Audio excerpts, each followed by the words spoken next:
आज हम स्टार्ट करेंगे इस वीडियो में एक्सरसाइज 6.3 का introduction, chapter 6 permutations and combinations. इससे पहले हमने 6.1 में इस चैप्टर के अंदर परम्यूटेशन कॉम्बिनेशन के अंदर हमने 6.1 में फंडामेंटल प्रिंसिपल ऑफ काउंटिंग पढ़ा था, मल्टीप्लिकेशन और एडिशन दो।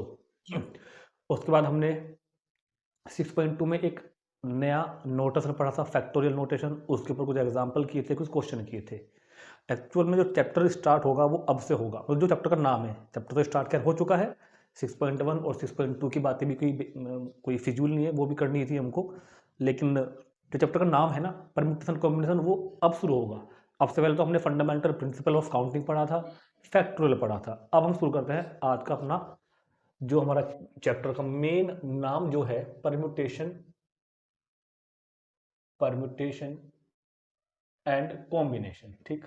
और अब भी क्या होगा, अब भी हम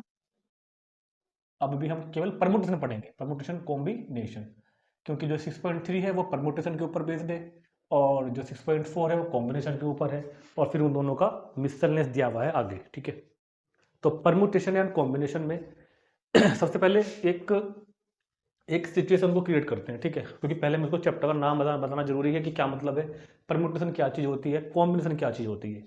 उसके बाद फिर हम कॉम्बिनेशन को छोड़ देंगे, उसको आगे पढ़ेंगे, फिलहाल हम कंटिन्यू परमुटेशन पढ़ते रहेंगे। दूसरी बात, जैसे जैसे हम परमुटेशन को पढ़ेंगे ना इस वीडियो के अंदर, वैसे वैसे मैं आपको परमुटेशन को फंडामेंटल प्रिंसिपल ऑफ काउंटिंग से भी कनेक्टेड करके दिखाने वाला हूँ कि कैसे फंडामेंटल प्रिंसिपल ऑफ काउंटिंग का कनेक्शन परमुटेशन के साथ साथ होता आता है। ठीक है, तो एक सिचुएशन को कंसिडर करते हैं। हमने कहा कि हमारे पास 4 लेटर है, A B C D. We have 4 letters A B C D. ठीक, और इन 4 लेटर में से कोई 2 लेटर लेने हैं मुझको, एनी 2 लेटर्स लेकर डिफरेंट कोड बनाने हैं ना, डिफरेंट क्या बनाने हैं, डिफरेंट कोड बनाने हैं 2 लेटर लेके। जैसे कि फॉर एग्जांपल मैंने कहा कि इनमें से 4 में से कोई भी 2 लेके कोड बनाओ, तो किसी ने बना दिया ए बी, किसी ने बना दिया बी सी। अच्छा, एक मिनट के लिए मान लो रिपीटेशन अलाउ नहीं है, हमको रिपीट नहीं करना। ठीक है, तो ए बच्चे ने बना के दिया, कोड बना के दिया सी डी, किसने बना के दिया कोड सी ए। तो इस तरह के कितने कोड बन सकते हैं, ऐसा क्वेश्चन हमने फंडामेंटल प्रिंसिपल ऑफ काउंटिंग में भी किया था। ठीक, तो इसी सिचुएशन को अगर हम फंडामेंटल प्रिंसिपल ऑफ काउंटिंग से करने की कोशिश करते हैं ना, तो उस टाइम पे मैंने क्या बताया था कि भैया 2 बॉक्स बनाना, और पहले बॉक्स को फिल करने के तरीके कितने होंगे, क्योंकि 4 लेटर मेरे पास है और मेरे को कोड बनाने हैं 2 लेटर के, तो कोई एक लेटर यहाँ फिल कर दूंगा ना मैं। तो यहाँ से यहाँ फिल करने के कितने तरीके थे उस टाइम पे हमारे पास, 4 तरीके, क्योंकि 4 लेटर हैं, आएगा तो कोई एक ही, मगर हम सोच सकते हैं उनको 4 तरीकों से कि यहाँ पर ए फिल करें या बी या सी या फिर डी। ठीक, अब रिपीट तो करना नहीं है, तो जो लेटर वहां से यहाँ पे आ गया, अब वहां से वो कम हो गया, अब वहां पर 3 बच गए, तो अगले वाले बॉक्स को फिल करने के 3 तरीके। और फंडामेंटल प्रिंसिपल ऑफ मल्टीप्लीकेशन से मल्टीप्लाई करके कितना आ जाएगा, 3 चौक 12।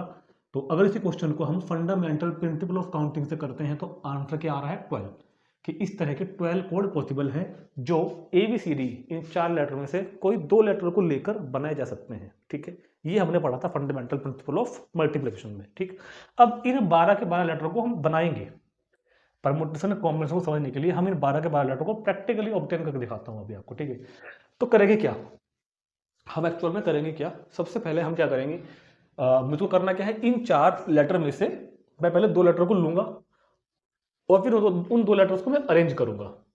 देखते हैं कैसे। मैंने कहा कि हमको इन 4 लेटर में से कोई 2 लेटर पहले चूज करने हैं, सेलेक्ट करने हैं। मैंने कहा कि हमने ए और बी यहां से सेलेक्ट कर लिया। ठीक, और अब इसको अरेंज करके कोड बनाओ। पहले 4 लेटर में से 2 लेटर लेने हैं ना, तो 4 में से 2 लेटर ले लिए, अब इनसे कोड तो बनाओ। तो इनसे एक कोड तो बन सकता है ए बी, और इनसे एक कोड बन सकता है बी ए, ऐसे तो होगा। अब ए के साथ बी को सेलेक्ट किया था, अब ए के साथ सी को सेलेक्ट करते हैं। ए के साथ मैंने सी को सेलेक्ट किया, अब इन दोनों से कोड बनाओ, तो एक कोड इन दोनों से क्या बन के आएगा, ए सी, और एक कोड बन के आएगा सी ए।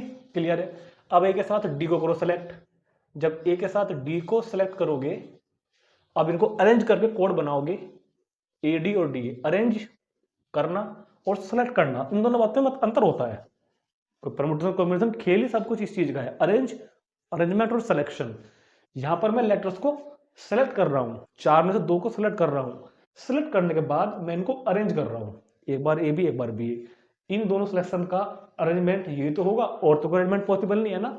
ऐसे ही ए बी का लिया, फिर ए सी का बनाया, फिर ए डी का, तो ए के साथ सिलेक्शन पूरे हो गए हैं। अब लो बी के साथ, अगर बी के साथ सेलेक्ट करता हूं मैं, मान लो, तो बी के साथ क्या ले लिया जाएगा तुरंत, सी, और इसका अरेंजमेंट बन के आ जाएगा कोड, एक कोड बी सी बनेगा, एक कोड सी भी बनेगा। अब बी के साथ मैंने डी ले लिया, बी के साथ मैंने डी ले लिया, तो बी के साथ डी और डी के साथ बी। अब सी के साथ डी ले लो, अब सी के साथ मैंने डी को सेलेक्ट किया और इसको अरेंज करके मैंने कोड बनाई सी डी और डी सी। देखो तरीका होता है, पहले मैंने ए को लिया था ना, तो ए को रखा मैंने अगले वालों के साथ, ए को बी के साथ, ए को सी के साथ, ए को डी के साथ, ठीक है। अब बी को रखा मैंने अगले वालों के साथ, बी को सी के साथ रखा, बी को डी के साथ रखा, सी को रखा डी के साथ। पीछे को नहीं जाना, जैसे ए को रखा अगले वालों के साथ, ए को बी के साथ, ए को सी के साथ, ए को डी के साथ, पीछे को नहीं जाना। अब बी को रखो अगले वालों के साथ, बी को सी के साथ, एक बार बी को डी के साथ, पीछे को नहीं जाना। अब सी को रखो डी के साथ और खत्म, ठीक। तो ये मैंने क्या किया, पहले चार में से दो दो लेटर मैंने सेलेक्ट करे, ठीक है। सेलेक्ट करने के बाद मैंने उनसे अरेंजमेंट करके डिफरेंट डिफरेंट कोड बनाए। तो बहुत ध्यान से देखो, ये कोड 12 बन के आए होंगे। एक कोड क्या बना, ए बी, एक बी ए, एक ए सी, एक सी ए, 2 2 4 2 6 2 8 2 10 2 12, तो 12 कोड बन गए ना। तो फंडामेंटल प्रिंसिपल ऑफ काउंटिंग से मैंने जो केवल ऑब्टेन करके बताया था कितने कोड बन सकते हैं, 12 कोड बन सकते हैं, और मैंने 12 के 12 कोड को ऑब्टेन करके दिखा दिया, ठीक। अब यही से शुरू होता है परम्यूटेशन कॉम्बिनेशन।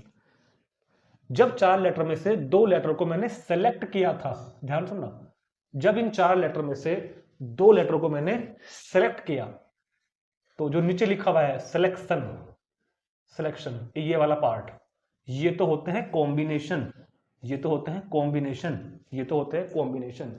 और जब हम इनको अरेंज करते हैं, राइट, जब हम इनको अरेंज करते हैं, जब हम इनको अरेंज करते हैं, तो इनको बोलते हैं परम्यूटेशन, ठीक है, अरेंजमेंट। बस यही होता है परम्यूटेशन एंड कॉम्बिनेशन, कि कुछ चीजों में से, कुछ ऑब्जेक्ट में से सारे ऑब्जेक्ट लो या कुछ ऑब्जेक्ट लो। यहां मैंने चार ऑब्जेक्ट में से दो लिए हैं, दो तो कहा था ना मैंने शुरुआत में कि दो लेटर लेने हैं, तो चार में से दो लेटर को केवल सेलेक्ट करने के तरीके 6 हैं।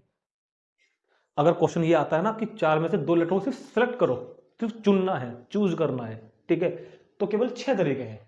लेकिन इन चार लेटर में से दो दो लेटर को बाद में अरेंज भी करना है, तो 12 तरीके हैं। तो एक्चुअल में सिलेक्शन को ही बोलते हैं कॉम्बिनेशन। ध्यान रखना, सिलेक्शन वर्ड जब भी आएगा तो उसको समझ जाना कि कॉम्बिनेशन कह रहा है वो, और अगर अरेंजमेंट है तो परम्यूटेशन। एक्चुअल में अरेंजमेंट का ही दूसरा नाम परम्यूटेशन होता है ना, परम्यूटेशन। अरेंजमेंट का ही दूसरा नाम परम्यूटेशन होता है, और जब परम्यूटेशन से ज्यादा होते हैं तो परम्यूटेशंस, कॉम्बिनेशन से ज्यादा है तो कॉम्बिनेशंस, ठीक है। तो याद रखना, इस पूरे चैप्टर में या परम्यूटेशन कॉम्बिनेशन आप कभी भी पढ़ रहे हो, जब भी आपको सेलेक्ट वर्ड लिखा हुआ मिलेगा, सेलेक्ट या सिलेक्शन या चूज करना, ठीक है, तो वो मतलब कॉम्बिनेशन कहा जाएगा। और जब जब वर्ड लिखा आएगा अरेंजमेंट, अरेंज करना चीजों को, तो वो परम्यूटेशन होगा। तो चार लेटर में से दो लेटर को सिलेक्ट करने के तरीके, मान लो मैं क्वेश्चन पूछता हूं कि how many way for selection of 2 letters from 4 letters, चार में से दो लेटर को सिलेक्ट करने के तरीके 6 हैं सिर्फ, लेकिन चार लेटर में से दो लेटर को अरेंज करने के तरीके 12 हैं, ठीक। तो इसको बोलते हैं हम परम्यूटेशन कॉम्बिनेशन। अब कॉम्बिनेशन के बारे में हम फिलहाल बात नहीं करेंगे, क्योंकि अभी हमको परम्यूटेशन पढ़ना है। अब हम परम्यूटेशन के डिफरेंट डिफरेंट कंडीशन पढ़ेंगे, परम्यूटेशन के नए नए तरीके पढ़ेंगे, ठीक है, और कैसे ये permutation fundamental principle of counting से कनेक्टेड है वो बताया जाएगा। क्योंकि देखो ध्यान समझो, यहाँ भी तो 12 ये निकल के आए हैं ना, यहाँ भी 12 निकल के आए हैं, तो इनका क्या रिलेशन है आपस में वो देखते हैं। इतनी जानकारी को नोट करेंगे, और कॉम्बिनेशन मैंने बता तो दिया है, वह कॉम्बिनेशन को हम डिस्कस करेंगे नेक्स्ट एक्सरसाइज के अंदर। तो इतना पहले नोट करेंगे एक बार सभी। एक छोटा सा एग्जांपल और देखते हैं, क्योंकि अभी मैंने तो समझाया था, मैंने चार में से दो लेटर लिए थे। अगर कभी हमको सब लेने हो, 3 दिए हुए हैं और तीनों लेने हैं, या 4 दिए हुए हैं और चारों लेने हैं, तो देखो मान लो हमारे पास 3 लेटर्स हैं ए बी सी, और हमने कहा कि इन 3 लेटर में से 3 लेटर को लेकर परम्यूटेशंस बनाओ, राइट है, 3 लेटर में से 3 को लेकर परम्यूटेशन बनाओ, या फिर ये कहे कि 3 लेटर को हम कितने तरीकों से अरेंज कर सकते हैं। तो देखो इन 3 लेटर को मैं कितने तरीके से अरेंज कर सकता हूं, या तो मैं लिख सकता हूं ए बी सी, या फिर ए सी बी, या फिर बी सी ए, या फिर बी ए सी, या फिर सी ए बी, या फिर सी बी ए। तो बताओ इन 3 लेटर्स में से तीनों को ही लेकर बनने वाले अरेंजमेंट, यानी कि बनने वाले परम्यूटेशन, मैं बार बार बोल रहा हूं, अरेंजमेंट परम्यूटेशन एक ही बात है, ठीक है। तो ABC 3 लेटर को अरेंज करने के तरीके कितने हैं मेरे पास? 6 तरीके हैं। Total number of ways to arrange the 3 letters 6 तरीके, ठीक, ये वाले जो दिख रहे हैं सामने। और अगर मैं इनको लेकर आपको, अच्छा ये क्या है? अरेंजमेंट। ये क्या है? अरेंजमेंट। अरेंजमेंट यानी कि क्या है? ये परमुटेशन। और अगर मैं इनको लेकर ये कहूं कि कॉम्बिनेशन बनाओ, तो इनको लेकर कॉम्बिनेशन सिर्फ एक ही बन रहा है, ABC। अब कॉम्बिनेशन ABC BCA CAB एक ही बात है, तीनों में से तीनों को सिलेक्ट करना है। 3 लोग खड़े में, तीनों को करना है सेलेक्ट, तो बस एक ही है। ABC से कॉम्बिनेशन तो एक ही बनता है, ABC कह लो या BACA कह लो, CAB कह लो, तीनों लोग आ रहे हैं। अरेंजमेंट का मतलब होता है कि चीजों को फिक्स कर देना, ABC पहले, A पहले स्थान पे, B दूसरे स्थान पे, C तीसरे स्थान पे, A पहले स्थान पर, C दूसरे स्थान पर, B तीसरे स्थान पर। तो A परमुटेशन में क्या होता है? ऑब्जेक्ट का जो प्लेस है वो फिक्स होता है, कॉम्बिनेशन फिक्स नहीं होता। ABC जो कॉम्बिनेशन ABC है वही कॉम्बिनेशन ACB है, वही कॉम्बिनेशन BCA है, वही कॉम्बिनेशन BAC है। ये सारे, ये 6 के 6 कॉम्बिनेशन एक ही हैं, ये सब के सब कॉम्बिनेशन एक ही हैं। वही बात होगी, मान लो हमने कहा कि रोल नंबर 1 2 3 तीनों उठ के आ जाओ, तो मैंने यहाँ पर ऑर्डर नहीं बोलना, मैंने कहा आ जाओ उठ के, चाहे रोल नंबर 1 पहले आ रहा हो, चाहे 2 पहले आ रहा हो, चाहे 3 पहले आ रहा हो, चाहे 2 पहले आ रहा हो, चाहे 3 पहले आ रहा हो, आ रहे हैं बस, तीनों का गुच्छा आ रहा है बस मेरे पास, ये मान लो, वो तो कॉम्बिनेशन है। लेकिन अगर ऑर्डर में कहूंगा ना कि पहले 1 आएगा, उसके बाद 2 आएगा, उसके बाद 3 आएगा, तो ये अरेंजमेंट बोला जाएगा, राइट। ये मतलब होता है बेसिक परमुटेशन एंड कॉम्बिनेशन में, ठीक। अगर मैं फंडामेंटल प्रिंसिपल ऑफ काउंटिंग से आपसे कहता 6.1 की तरह कि how many 3 letter code are formed from these 3 letters, इन 3 लेटर से 3 लेटर वाले कितने कोड बन सकते हैं, रिपीटेशन अलाउ नहीं है। तो देखो हम क्या करते, इस वाले प्लेस को भरने के 3 तरीके, फिर एक कम हो गया ऊपर से, इसको भरने के 2 तरीके, एक और कम हो गया ऊपर से, इसको भरने का 1 तरीका, और फिर फंडामेंटल प्रिंसिपल ऑफ मल्टीप्लिकेशन से हम इन तीनों में मल्टीप्लाई कर देंगे, तो 6 तो निकल के आएगा। तो इसका मतलब क्या हुआ कि फंडामेंटल प्रिंसिपल ऑफ काउंटिंग में हम एक्चुअल में परमुटेशन ही कर रहे थे, फंडामेंटल प्रिंसिपल ऑफ काउंटिंग में हम एक्चुअल में परमुटेशन ही कर रहे थे। ध्यान से समझना मेरी बात, मैंने उस टाइम पे कहा भी था आपसे, जब मैं आपको करवाई थी कि इन क्वेश्चंस को हम परमुटेशन से भी कर सकते हैं और करेंगे भी। अब जो क्वेश्चन आएंगे वो भी देखने में ऐसे ही होंगे, वहां भी वो सब लिखा मिलेगा। तो एक्चुअल में याद रखना, परमुटेशन में हम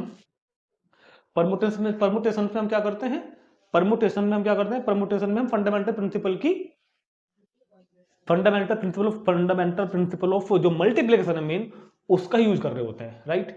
तो अब बस हम क्या करेंगे, बात क्या है कि कई बार क्या सिचुएशन ऐसे आती है क्वेश्चन करने में कि कई बार question fundamental principle of multiplication से इजी पड़ेगा, या कई बार क्वेश्चन परमुटेशन के मैं आपको फॉर्मूले लिखवाऊंगा उनसे इजी पड़ेगा, ठीक। कई बार मतलब सिचुएशन ऐसी बनती है कि एक क्वेश्चन दोनों तरीके से हो जाता है, परमुटेशन का क्वेश्चन परमुटेशन के फॉर्मूले से भी हो जाएगा जो मैं लिखवाने वाला हूं अभी, और फंडामेंटल प्रिंसिपल से भी होगा, छोटा या बड़ा हो सकता है, ठीक। बहुत से क्वेश्चन ऐसे होते हैं जो फंडामेंटल प्रिंसिपल से बहुत बड़े पड़ते हैं, मगर फॉर्मूले से वो जल्दी हो जाएंगे, बस ये फायदा हमारा यहाँ पर होने वाला है।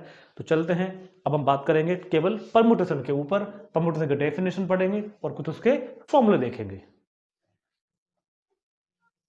अब पढ़ते हैं परमुटेशन की डेफिनेशन एनसीईआरटी के अकॉर्डिंग, ठीक है, बहुत बढ़िया डेफिनेशन है, आती नहीं है, पता होना चाहिए आपको। क्या है, एक परम्यूटेशन इज एन अरेंजमेंट, एक परम्यूटेशन क्या है, एक अरेंजमेंट है, राइट।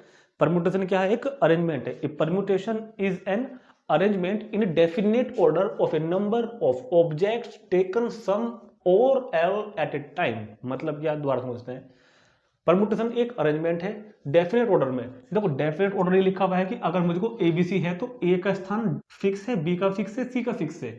अगर एसीबी करना है तो ए का स्थान फिक्स है, सी का स्थान फिक्स है, बी का स्थान फिक्स है, ये फिक्स है, तो उसको बोलते हैं डेफिनेट ऑर्डर में इनका ऑर्डर फिक्स है। एबीसी का मतलब एबीसी होगा, एसी का मतलब एसीबी होगा, ठीक है।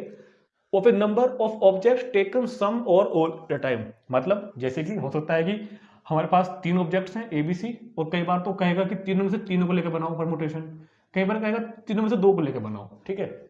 मान लो अभी क्वेश्चन करेंगे हम आगे, वहां पर 8 लेटर्स आएंगे, कभी तो कहेगा कि 8 लेटर में से 8 को लेकर बनाओ परमुटेशंस, और कभी कहेगा कि 8 में से केवल 6 को लेकर बनाओ या 5 को लेकर बनाओ।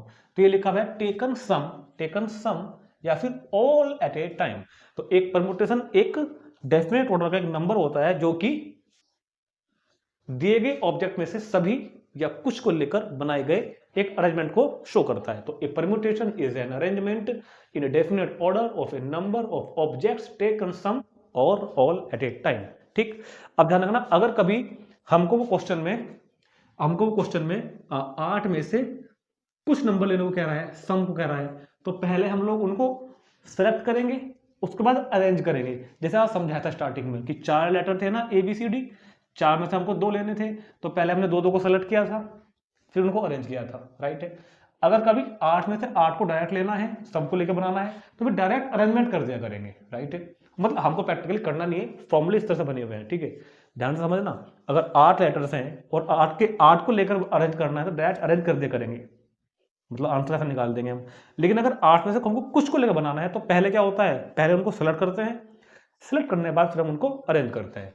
और ध्यान रखना 6.1 में हमने जितने भी क्वेश्चन किए थे फंडामेंटल प्रिंसिपल ऑफ मल्टीप्लिकेशन से, वो सारे फॉर्मूले परम्यूटेशन के फॉर्मूले से भी हो सकते हैं, और परम्यूटेशन के सारे फॉर्मूले फंडामेंटल प्रिंसिपल ऑफ मल्टीप्लिकेशन से भी हो सकते हैं। बात यह है कि कई बार फंडामेंटल प्रिंसिपल से क्वेश्चन बड़ा पड़ेगा, तो कई बार परम्यूटेशन से बड़ा पड़ेगा, ठीक, कई बार इससे छोटा पड़ेगा, तो कई बार इससे छोटा पड़ेगा। दोनों का अपना अपना इंपॉर्टेंस है, हमको दोनों मेथड आने जरूरी है, याद रखना।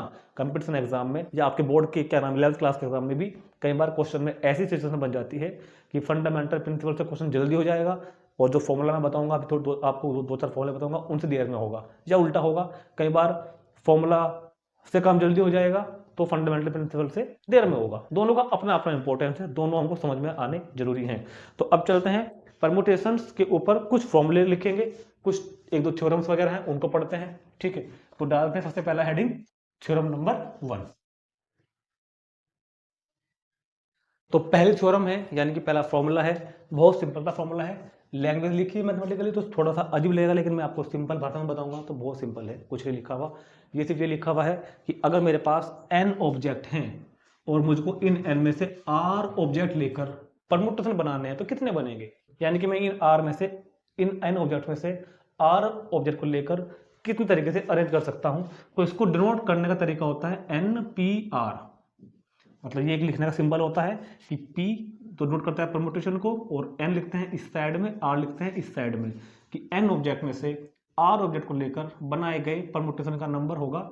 और इसका फॉर्मूला क्या होता है, factorial N upon factorial N minus R, और फैक्टोरियल को सोल्व करना हमने पीछे सीख लिया है, राइट। तो N को इधर लिखते हैं इस साइड में, R को इधर लिखते हैं नीचे की तरफ, ठीक है।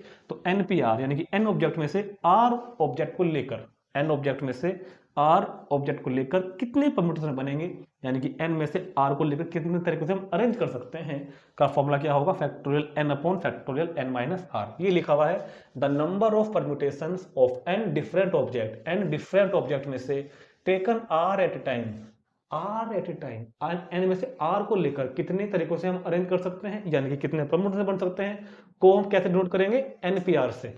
और इसको हम फाइंड कैसे करेंगे, तो फॉर्मूला देखना, NPR का फॉर्मूला होगा factorial N upon factorial N minus R। ये फॉर्मूला बहुत अच्छी तरह से लिख लेना। हमारे सिलेबस में इसका प्रूफ नहीं है, होता तो मैं कराता, और किसी भी पॉइंट ऑफ व्यू से इंपॉर्टेंट नहीं है, प्रूफ आपसे कोई कभी जिंदगी में नहीं पूछेगा इसका, ठीक है। तो the number of permutations of N different object, N अलग अलग ऑब्जेक्ट में से R ऑब्जेक्ट को लेकर कितने तरीके से अरेंज कर सकते हैं, यानी कि कितने परम्यूटेशन बन सकते हैं, का फॉर्मूला क्या होगा, NPR। और जहां पर एक कंडीशन होती है, हमेशा याद रखना कि कि R जो होगा ना, जो ये R होगा, ये ग्रेटर देन 0 होगा और less than equal to N होगा भाई, क्योंकि हमको R की वैल्यू लेनी तो L में से ही है ना, तो R N से बड़ा तो हो नहीं सकता ना, R नेगेटिव भी नहीं हो सकता, R कुछ तो होगा, तो N से छोटा हो सकता है या N के इक्वल भी हो सकता है। अगर हमको कभी N ऑब्जेक्ट में से N ऑब्जेक्ट ही लेके बनाने हैं तो फॉर्मूला हो जाएगा NPN, ठीक है। और फिर बाकी सोल्व कर लेंगे, वो तो हम सीख जाएंगे आगे धीरे धीरे। तो N चीजों में से R चीजों को लेकर जितनी भी तरीकों से हम परम्यूटेशन बना सकते हैं, यानी कि अरेंज कर सकते हैं, उसको नोट करते हैं NPR से। और NPR का फॉर्मूला क्या होगा, factorial N upon factorial N minus R। और सबसे ज्यादा इंपॉर्टेंट बात, ये फॉर्मूला आप तभी यूज करोगे जब क्वेश्चन में रिपीटेशन, मैं साफ साफ लिख रहा हूं, जब क्वेश्चन में रिपीटेशन नॉट अलाउ हो। ये फॉर्मूला तभी लगता है जब रिपीटेशन नॉट अलाउ हो। अगर रिपीटेशन अलाउ होगा तो क्या करेंगे बताऊंगा बाद में, फिलहाल क्या बता दिया। ये फॉर्मूला कब काम करेगा, जब क्वेश्चन में रिपीटेशन नॉट अलाउ वाला केस हो, ठीक है। हमने किया था ना 6.1 में, repetition allow and repetition not allow, ठीक। चलो समझते हैं एग्जांपल से, टेंशन नहीं लेने का बिल्कुल भी। एक एग्जांपल समझते हैं, और एग्जांपल में कोई वही ले रहा हूँ आज जो हमने स्टार्टिंग में लिया था। क्या कहा था मैंने कि मेरे पास 4 लेटर्स हैं ABCD, और मुझको 4 लेटर में से 2 लेटर को लेकर अलग अलग कोड बनाने थे। आपके सामने मैंने 12 कोड ऑब्टेन करे थे फंडामेंटल प्रिंसिपल से। 12 कोड मैंने आपको बना के भी दिखाए थे। क्लियर है? तो सुनो, यहाँ पर n की वैल्यू कितनी हो गई 4, r की वैल्यू कितनी हो गई 2। भाई 4 में से 2 तो लेने हैं ना, 4 में से 2 तो लेने हैं ना, तो ये बात समझ में आ गई होगी कि r की वैल्यू 0 और n के बीच में होगी। 2 की वैल्यू 0 तो हो नहीं सकती, ये कुछ तो लोगे, और 4 से बड़ी भी नहीं हो सकती क्योंकि n से ज्यादा तो हम ले नहीं सकते। तो क्या फॉर्मूला होगा फैक्टोरियल NPR का फॉर्मूला क्या बताया, factorial n upon factorial n minus r। n कितना है 4 अपॉन 4 माइनस 2, तो फैक्टोरियल 4 अपॉन फैक्टोरियल 2। 4 को बाहर निकाल लो, अंदर एक कम बचा 3, बाहर निकाल लो, अंदर एक कम बचा 2, अपॉन फैक्टोरियल 2 कैंसिल होकर देखो बाहर आ गया क्या। ठीक, तो कैसे हमने क्वेश्चन को आपको 2-3 तरीकों से समझा दिया।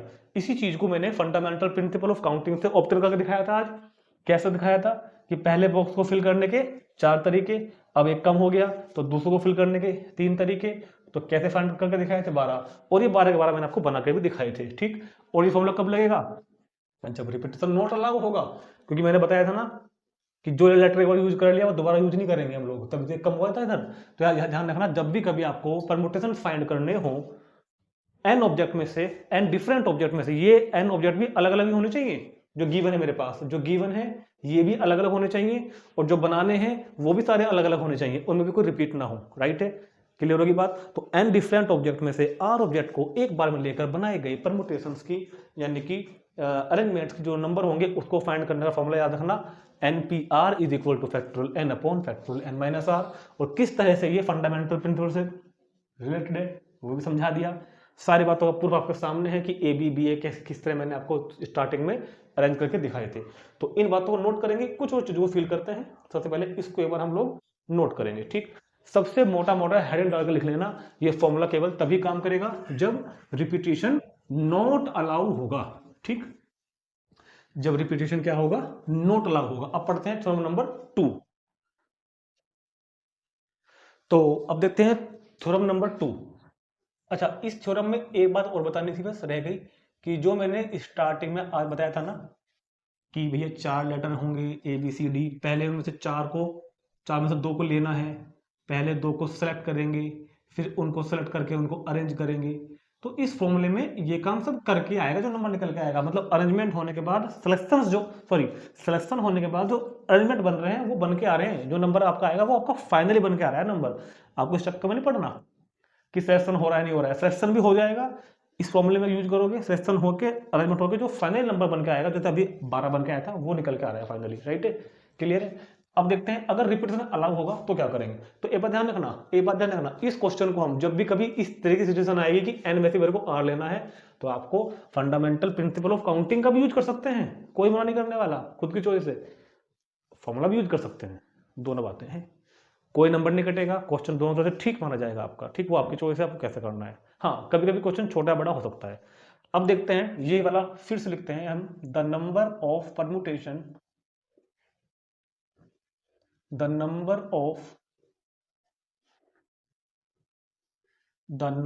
Of permutations of N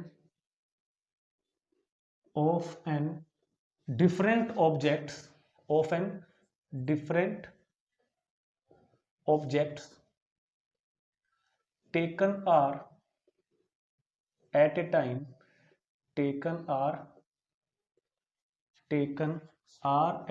time is n power r।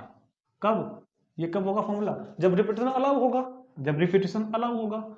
ये चीज कब यूज करनी है? जब हमारे पास रिपीटेशन इज अलाउ, जब वो क्वेश्चन में रिपीटेशन अलाउ कर देंगे तब हम इस चीज को n की पावर r लिख देंगे। सिंपल सी बात है। The number of permutations of n different objects taken are at a time. तो n डिफरेंट ऑब्जेक्ट में से एक बार में r को लेकर परम्यूटेशन बनाने के नंबर, यानी कि अरेंज करने के नंबर कितने होंगे? n की पावर r। कब? जब रिपीटेशन अलाउ होगा। समझते हैं इस बात को भी, एक एग्जांपल देखते हैं। फिर से मेरे पास मान लो चलो 4 लेटर्स हैं, और 4 में से मुझको 2-2 लेटर्स के कोड बनाने हैं, वही बात होगी पहले वाली। और इस बार साफ कह दिया रिपीटेशन अलाउ है, रिपीटेशन इज अलाउ। तो हम क्या करने वाले हैं, इस बार एक बॉक्स बनाएंगे, एक और बनाएंगे। यहां से एक लेटर यहां भरेंगे, तो यहां से एक लेटर को यहां भरने के तरीके 4, अब रिपीटेशन तो अलाउ है, ध्यान देना। तो जो हमने वहां भरा था वो अभी भी अवेलेबल है, तो यहां भी कितने हो जाएंगे 4। तो इसको फंडामेंटल प्रिंसिपल ऑफ मल्टीप्लिकेशन से देखो ना, तो कितना हो जाएगा 4 इंटू 4 यानी कि 4 की पावर 2 बन गया, या ना ये n की पावर r। भाई यहाँ पर n कितना था, यहाँ पर टोटल कितने थे 4, लेने कितने हैं एक बार में 2, तो क्या हो रहा है ये 4 की पावर 2 तो बन गया, ये n की पावर r तो बन गया ये वाला। समझ में आ गई बात। तो जब भी कभी रिपीटेशन अलाउ वाला केस आएगा तो अगर आपको परम्यूटेशन का फॉर्मूला लगाना है तो n की पावर r लगा देना, और अगर आपको नोट कर लेंगे, और अगर फंडामेंटल प्रिंसिपल से करना है तो वो तो करना आता है पहले से। तो मतलब कहने का क्या रहा, कंफ्यूज नहीं होना बिल्कुल भी। हम परम्यूटेशंस के सारे क्वेश्चंस को दो तरह के क्वेश्चन हमको परम्यूटेशन में मिलेंगे, 3 तरह के मिलेंगे, एक और बताऊंगा अभी आगे। 2 तरह के मिलने वाले हैं। जब क्वेश्चन में रिपीटेशन अलाउ नहीं होगा तब क्वेश्चन को ऐसे करोगे या फंडामेंटल प्रिंसिपल से करोगे। जब क्वेश्चन में रिपीटेशन अलाउ होगा तो ये फॉर्मूला लगाओगे या फंडामेंटल प्रिंसिपल लगाओगे। ठीक, इन बातों को नोट करते रहना। फंडामेंटल प्रिंसिपल आपके पास यहां भी अवेलेबल है, फंडामेंटल प्रिंसिपल ऑफ मल्टीप्लीकेशन यहां भी अवेलेबल है आपके पास, और फंडामेंटल प्रिंसिपल ऑफ मल्टीप्लीकेशन यहां भी अवेलेबल है। ठीक, पर ध्यान रखना है अगर फॉर्मूला लगा करना है तो रिपीटेशन नोट अलाउड के लिए ये लगाना, रिपीटेशन अगर अलाउड है तो फिर ये वाला फॉर्मूला उसमें लगा के चलना। ठीक, अब कुछ बातों को समझते हैं जरा ध्यान से। कुछ 2-4 इंपॉर्टेंट फॉर्मूले हैं, उनको भी नोट कर लेंगे एक तरफ। इंपॉर्टेंट बातें बताता हूँ। नंबर फर्स्ट, सबसे पहली इंपॉर्टेंट बात कि एनपीआर हमको क्या बताता है। कोई पूछ बैठे आपसे एनपीआर हमको क्या बताता है। एनपीआर आपको बताता है number of permutations, number of permutations, number of कितना, number of total number of permutation out of n different objects taken are at a time. Number of permutations from n different objects taken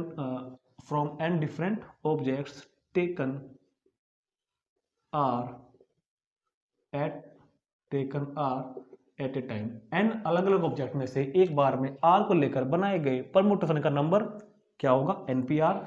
जबकि repetition is not allowed. ये कब होता है, जब repetition is not allowed.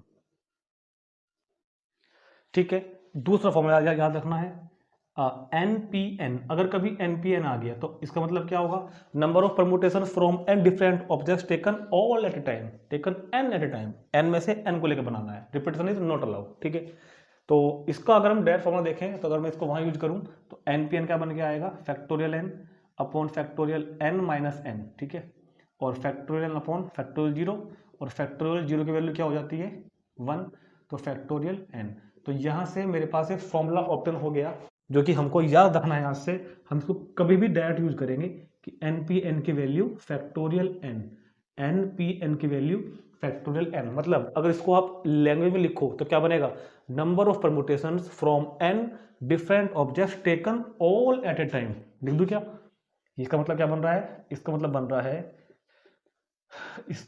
बन रहा है number of permutations from N, number of permutations from N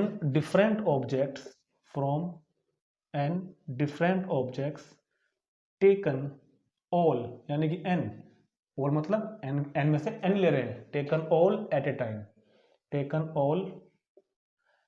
time. ठीक है, और ये काम कब हो रहा है, जब रिपीटेशन इज नॉट अलाउड। समझ आ गई बात। तो number of permutation from N different object, N अलग अलग ऑब्जेक्ट में से एक बार में एन को लेकर बनाए गए परम्यूटेशन का नंबर एनपीएन। एनपीएन मतलब फैक्टोरियल, और कैसे ऑब्टेन करा ये मैंने आपको समझा भी दिया। ठीक है, तीसरा फॉर्मूला, अगर कभी हुआ np0 तो np0 क्या होगा, factorial n upon factorial n minus 0, और factorial n upon factorial n, ये कैंसिल हो गया तो क्या बचा खाली 1। तो यहां से भी एक फॉर्मूला बनता है हमारे पास कि np0 यानी कि ऊपर चाहे कुछ भी हो, नीचे का 0 है तो वैल्यू क्या हो जाएगी 1। और अगर इसकी लैंग्वेज देखेंगे तो क्या होगा, number of permutations from N different object taken nothing at a time. एक बार में हम कुछ भी नहीं ले रहे, एन ऑब्जेक्ट में से हम कुछ भी नहीं ले रहे हैं, तो कितने परम्यूटेशन बनेंगे। वैसे सेंस तो ये बैटरी है कि इसके साथ 0 परम्यूटेशन बने चाहिए, भाई जब हम n ऑब्जेक्ट में से कुछ ले ही नहीं रहे हैं तो परम्यूटेशन बनेंगे कहाँ पर, अरेंजमेंट कहाँ बनेंगे? तो इसका मतलब ये नहीं होता, इसका मतलब ये होता है कि n ऑब्जेक्ट में से, इन n ऑब्जेक्ट में से हमको कोई भी नहीं लेना, तो कितने अरेंजमेंट बनेंगे? इसका मतलब ये है कि हम इन n ऑब्जेक्ट में से हम इन n ऑब्जेक्ट को छोड़ रहे हैं, हम कुछ कर ही नहीं रहे हैं, हम इनको छोड़ रहे हैं। तो इनको छोड़ने का सिर्फ एक दो तरीका है जो लिखा हुआ है बस ये। तो ये एक एक्चुअल में इस चीज को ही दर्शा रहा है जो लिखा हुआ है सामने, ठीक है। तो ये इतनी बात नोट करेंगे और देखते हैं एक फॉर्मूला और आगे। तो ये लास्ट फॉर्मूला है और लास्ट थ्योरम है, ठीक है। तो इसमें कहता है कि the number of permutations of an object. देखो यहाँ पर एक बात ध्यान देने वाली है, यहाँ पर एन डिफरेंट ऑब्जेक्ट नहीं लिखा उसने पहले ही।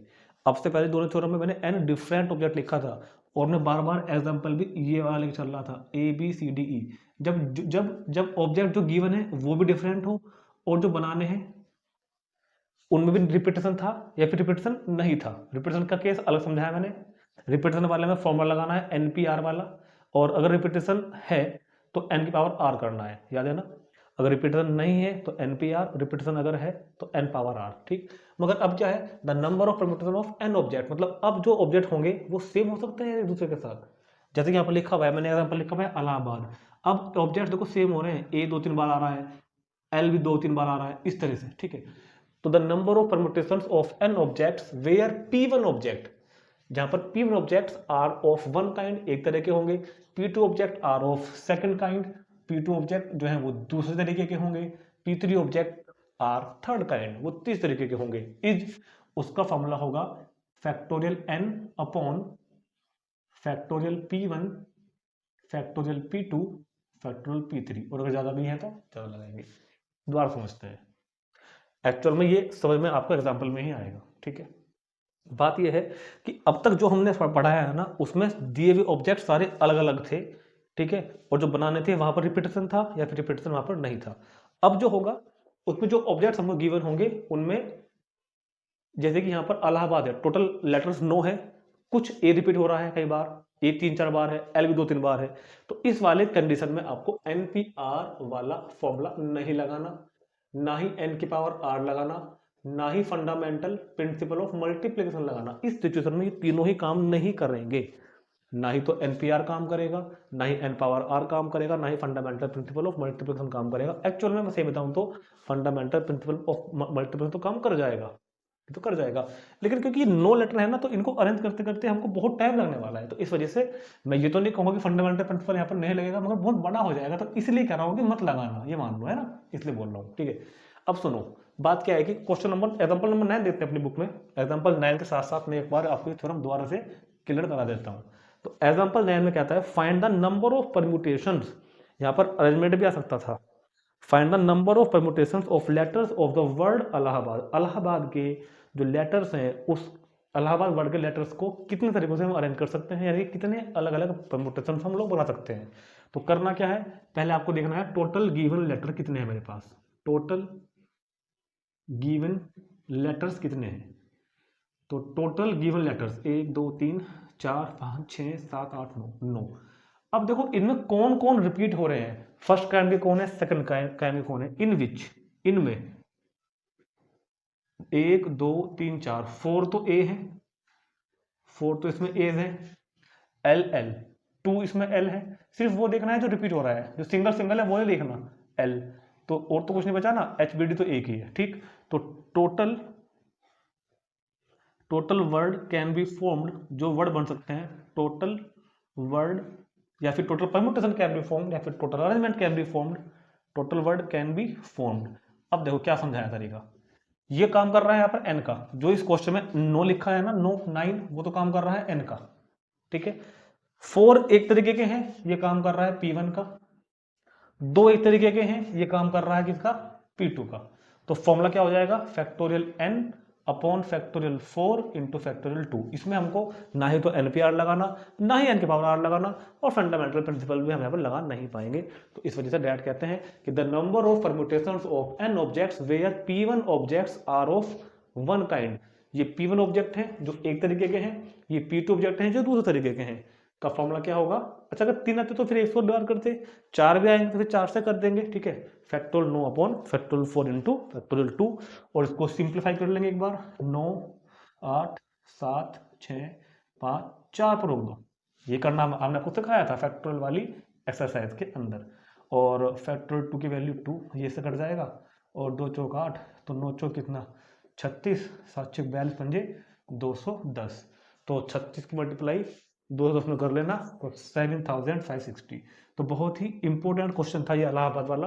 तो एग्जाम्पल 9 तो मैंने आपको इसी वीडियो में करा दिया, ठीक है।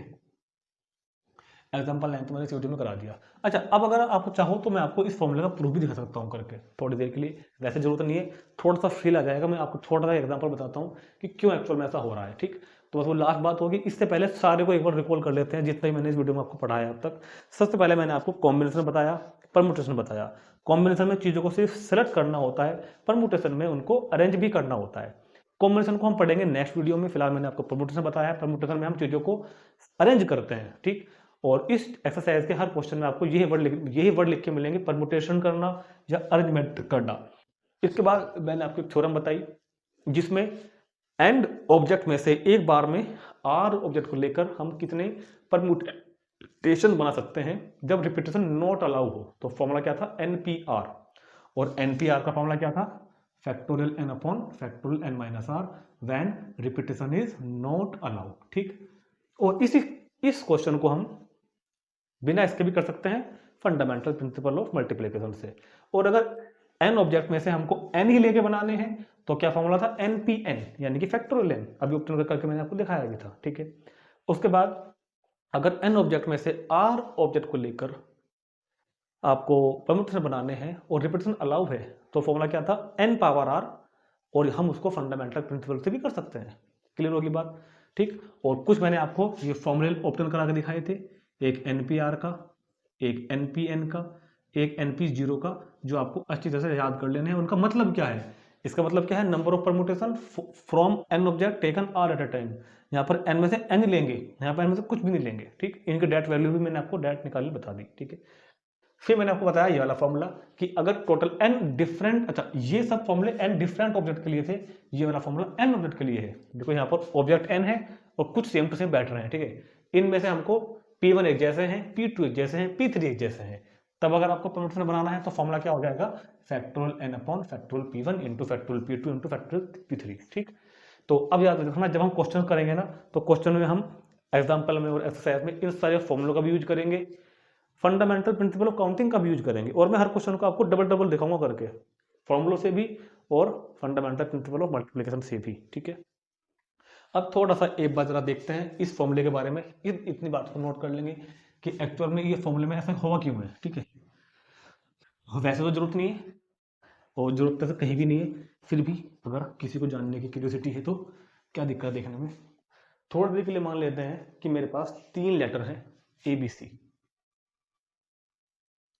या ABC नहीं है, मेरे पास 3 लेटर ये हैं A B1 B2, और मुझको इनको अरेंज करना है। सिंपल सी बात है। तो हमको 3 लेटर को अरेंज करना, तो अब आ गया ना। एक तो क्या हो जाएगा? A B1 B2, एक A B2 B1। अब स्टार्ट कर दो B1 से, B1 B2 A, B1 A B2, ठीक है। अब स्टार्ट कर दो B2 से, B2 A B1 B2 B1 A। इतनी बात सही में आ गई। तो देखो सिंपल तरीका था कि तीन अलग अलग लेटर थे और 3 अलग अलग लेटर्स को में से मेरे को तीनों को लेकर अरेंज करना था। तो हर बार की तरह 6 तरीके मैंने बना दिए, ठीक है। अब सपोज करो थोड़ी देर के लिए, ये 6 है ना। सपोज करो ये A B1 B2 ना होकर ये A B1 B2 नहीं है, ये ABB है। जैसे इलाहाबाद के पहले को डबल A आ रहा था, डबल L आ रहा था, मान लो ऐसे है। तो अब पता क्या होगा? अब ध्यान देखना क्या होगा, ये सेम बन जाएगा, ये सेम बन जाएगा। B1 B2 तो वहां से हट जाएंगे ना। अब तो B1 B2 नहीं रहा ना कहीं भी। अब गिन लो कितने हैं। ये दोनों एक्चुअल में अब एक ही बोले जाएंगे, ये एक ही है, ये दो थोड़े ही हैं। ABB तो एक ही हुआ ना। ऐसे ही BBA और BBA भी एक ही तो हो गया। एक ये बना, एक इन दोनों से एक बना, और एक ही देखो इन दोनों से बना BAB BAB। तो टोटल अब कितने लेटर बन के आए मेरे पास, अगर देखा जाए टोटल मैंने अब इनसे कितने परम्यूटेशन बनाए, 3 बनाए। जब ये अलग अलग थे, तो फैक्टोरियल 3 बने थे, ध्यान से देखो, जब ये अलग अलग थे शुरुआत में तो फैक्टोरियल 3 यानी कि 6 बने थे। अब ये सेम हो गए तो पता क्या होता है, पहले तो हम ये नंबर लिखते हैं जो ऊपर लिखा था, अपॉन जो चीज जितनी बार रिपीट है उसके फैक्टोरियल से डिवाइड कर देते हैं, बस कर लो। फैक्टोरियल 3 बाहर, फैक्टोरियल 2 एच तो होगा ना सोल्व ये। तो ये जो एक्चुअल में ये 3 अब आया था, इस तरह निकल के आया। दोबारा समझाऊंगे, जब हमारे पास 3 अलग अलग लेटर थे तो उन तीनों में से 3 को लेकर अरेंज करने के तरीके फैक्टोरियल 3 यानी कि 6 थे। और जब वो 2 सेम बन गए थे तो हम देख रहे हैं कि 2 का 1 बन गया, तो ऊपर तो टोटल हो ही जाएगा, लेकिन नीचे जो रिपीट था उसे डिवाइड कर देंगे, ठीक, इस तरह बन के आता है। वैसे कोई जरूरत नहीं इस बात को जानने की, फिलहाल जितना बता दिया इतना काफ़ी है, इससे ज़्यादा हमारे सिलेबस में है भी नहीं। वैसे परमुटेशन में पढ़ने के लिए बहुत सी चीज़ें हैं, साइक्लिक परमुटेशन है, साइक्लिक परमुटेशन विद डिफरेंस है, साइक्लिक परमुटेशन विदाउट डिफरेंस है, एंटी क्लॉकवाइज और क्लॉकवाइज, वो सब बातें बहुत बाहर की हमारे सिलेबस से, फिलहाल उसको हम यहाँ पर डिस्कस नहीं करेंगे बिल्कुल भी, ठीक है। तो दूसरी बात, इस वीडियो में जो भी फॉर्मूले वगैरह बताए गए हैं, अगर उनमें से आपको 30-35% समझ में आ गया होगा तो कोई दिक्कत नहीं है, बाकी का कवर होगा जब मैं एग्जाम्पल कराऊंगा। लेकिन इस वीडियो को एक बार बहुत ध्यान से 2-3 बार देख लेना। अब हम मिलेंगे नेक्स्ट वीडियो में जिसमें हम एग्जाम्पल 9 मैंने यहाँ करा दिया है, 9 से आगे के एग्जाम्पल करेंगे और हर क्वेश्चन को हम इन फॉर्मूले से करेंगे ही करेंगे, फंडामेंटल प्रिंसिपल से भी करेंगे, ठीक। मिलते हैं नेक्स्ट वीडियो में 6.3 के एग्जाम्पल में। Thank you.